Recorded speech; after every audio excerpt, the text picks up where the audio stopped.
6-0. Stop for a second and let that sink in. 6-0. 0 games. 0. In 22 minutes, not a single one. Absolutely none. That's what just happened to the tennis player who, exactly 1 year ago, beat Iga Swiatek, the world's number one, in this very same tournament. The same player who, 12 months ago, shook the world of women's tennis like an 8.0 earthquake on the Richter scale. The same woman who turned Miami into her personal playground and made it to the semifinals when no one would have bet $1 on her. Alex Eala, 20 years old, Filipino, champion of hearts. And today, 6-0, 6-2 against Karolína Muchová. But wait before you close this video. Because what I'm going to tell you in the next few minutes isn't just a story of defeat. It's a story about what separates the tennis players who reach the top from those who fall short. And I assure you that when you finish watching this, you'll look at this defeat in a completely different light. Stay tuned, because this is about to get interesting. Let's get to the facts. No frills, no excuses. This afternoon, Miami time, Alex Eala took to the court at Hard Rock Stadium's grandstand to face Karolína Muchová, the world number 14 and the tournament's 13th seed. And what happened over the next hour? Yes, just 1 hour was, let's be honest, a blowout. The final score, 6-0, 6-2. The first set lasted exactly 22 minutes, 23 if she was lucky. Muchová didn't even give Eala time to brush the dust off her feet. The second set was slightly more competitive. Eala won 2 of the last 3 games in a comeback attempt, but the Czech responded with a decisive smash on match point that sealed the elimination. Now, for the numbers that truly explain what happened, because scores lie less than words. Percentage of points won on first serve. Muchová, 80%. Eala, 39%. That's not a difference. That's a different sport. Percentage of points won on the return of the opponent's first serve. Muchová, 64%. Eala, 20%. In other words, Karolína Muchová was breaking Eala's serve on nearly 2 out of every 3 points. 2 out of every 3. If you play tennis and know what that means, you already understand why the score ended 6-0. Total errors committed by Eala. 32-13 unforced. 19 forced, Eala's winners, 7. To put this in context, Muchová finished the match with 20 winners. Eala responded with 7. The Czech player nearly tripled the Filipino player's offensive output. In a high-level match, that gap is insurmountable. And that, folks, is what the numbers say about what happened on that court. But there's more to it. Something that goes beyond this match. Something that has been haunting Alex Eala since she signed her first professional contract in 2020. Talk to me about the Czech curse. Since Alex Eala turned pro 6 years ago, her record against players from the Czech Republic is as follows. 0 wins. 13 losses. 0. 13.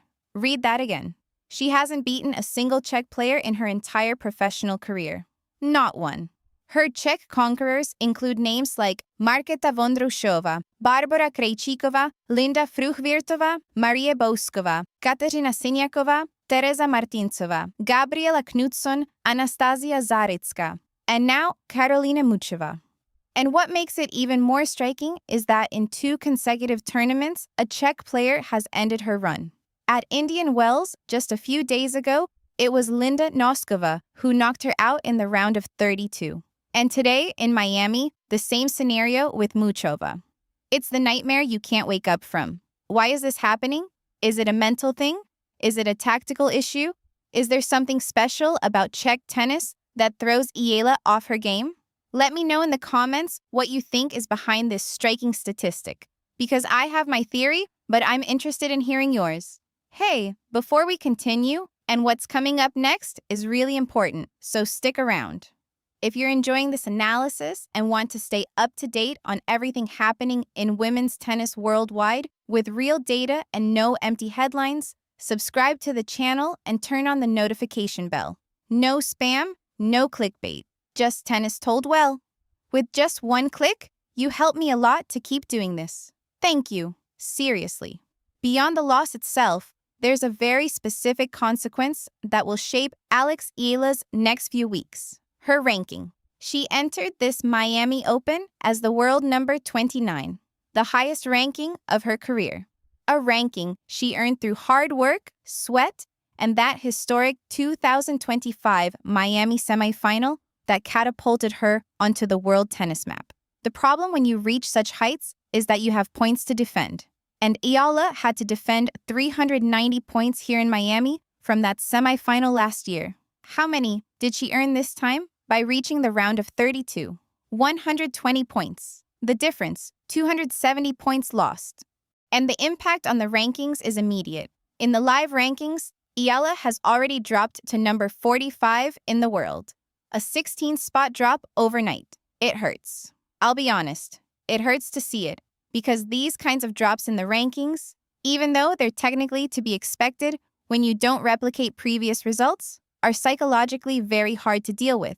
Suddenly, matches you used to win comfortably become harder because you're playing in tougher brackets. The pressure multiplies. But now, and this is the important part, we're going to do what most sports media outlets don't do when they talk about this match. We're going to look for the silver lining. Because yes, 6-0 and 6-2 is a devastating result. Yes, losing 270 ranking points in one fell swoop is a massive blow. Yes, the 0-13 record against the Czechs is an open wound that needs to be cauterized. But let's be fair to Eala, because this 20-year-old has done things over the past 2 weeks that deserve more than just a headline about the loss. First off, her third consecutive quarterfinal appearance at a WTA 1000 event. This is a statistic that almost no one is highlighting today, and I think that's a huge mistake. Eala has reached the fourth round of 3 consecutive WTA 1000 tournaments. 3. Among the most demanding tournaments on the women's tour. Dubai Tennis Championships, February 2026.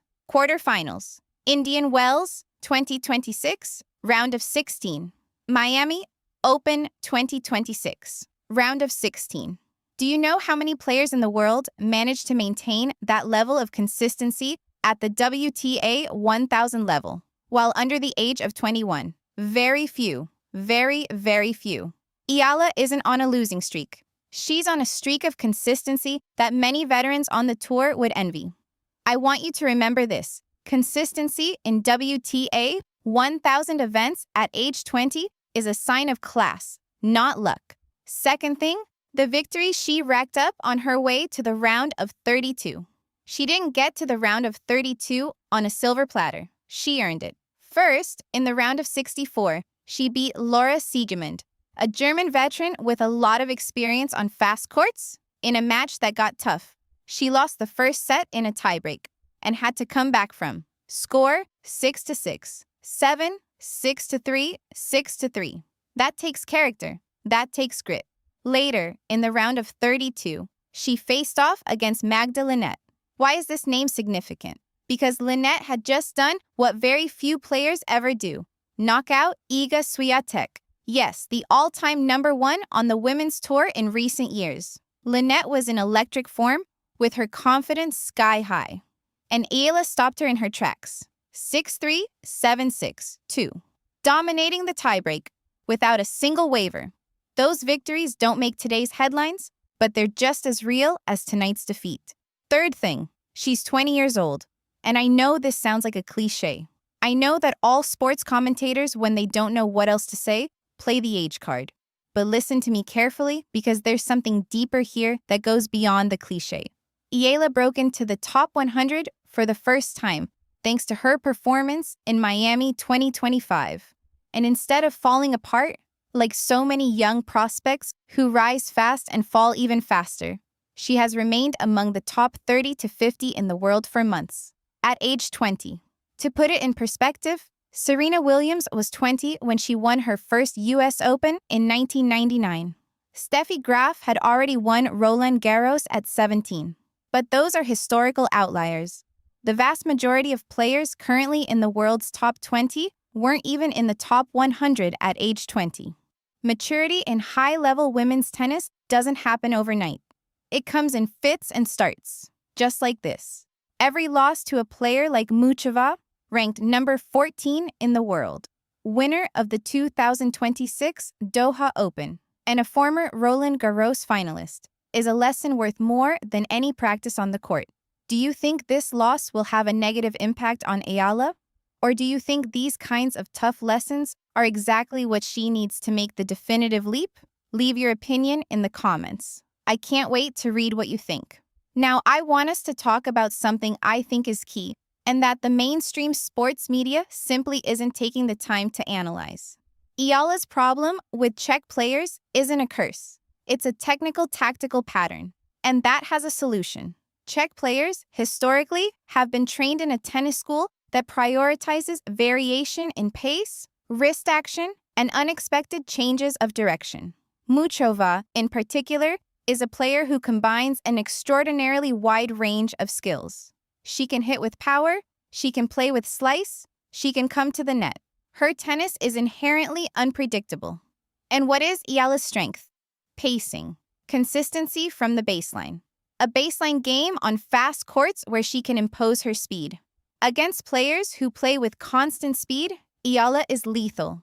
Against players who vary their pace, Eala struggles.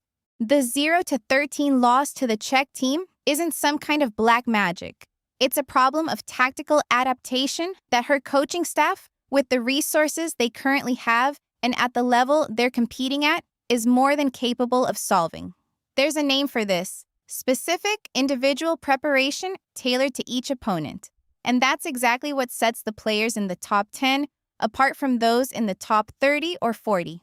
Let's talk about the future. Because if there's one thing we can't lose sight of in this story, it's that Eala has the most important schedule of the year ahead of her. It's March. Clay court tennis kicks off in a few weeks. And clay, historically, has been a surface where players with good physical conditioning, the ability to build points from the baseline, and mental toughness, everything that defines Eala's game, can shine with much greater consistency than on fast courts. There's Roland Garros. There's the clay of Madrid, Rome, and Stuttgart. Eala has already proven in the past that she can adapt to different surfaces. Her performance in Grand Slam tournaments has been steadily improving since her main draw debut. And then there's the factor no one can take away from her: the experience she's accumulated. Every match she loses to a top 15 player. Every bagel she gives up in the first set. Every return she misses when the score is close. It's information, it's data, it's a lesson that gets etched into the body and mind of a young tennis player who is still writing the first chapter of her story. Do you know how many players in the current top 10 went through moments like this before they finally broke out? All of them, without exception. The path to the top of world tennis isn't a straight line upward. It's a zigzag with falls that sometimes hurt and victories that are never forgotten. The question isn't whether Eala will win big matches again. The question is when, and the answer, honestly, could be just around the corner. At which tournament do you think Eala will pull off her next big upset? Roland Garros? A clay court tournament before that? Leave your prediction in the comments, and at the end of the year, we'll see who was right. I want to end with something that has nothing to do with the numbers. In a sport historically dominated by European players, by tennis schools with decades of investment, with million-dollar infrastructures and academies that start training girls as young as 3. Seeing a 20-year-old Filipino woman competing at the level of the top tournaments on the Women's World Tour is no small matter. It's a historic event. The Philippines had never had a female tennis player in the WTA top 50. Never. And not because there wasn't any talent, but because the system, the exposure, the resources, and the opportunities simply weren't there. Eala has them, and she's making the most of them. With maturity, with intelligence, with hunger. A 6-0, 6-2 loss hurts. Of course it hurts. I'm not going to tell you it doesn't matter, because it does. But what defines an elite athlete isn't how they celebrate victories. It's how they bounce back after setbacks. And Eala has already proven she knows how to bounce back. She proved it by coming back against Siegmund. She proved it by stopping Lynette in a tiebreak. She proved it last year by reaching the semifinals when no one even considered her a favorite to win the first match. She'll prove it again. I don't know when. I don't know at which tournament. I don't know if it will be in 3 weeks or 3 months. But what I do know, with the certainty provided by the data and an objective analysis of her career, is that this is just a stop along the way, not the destination.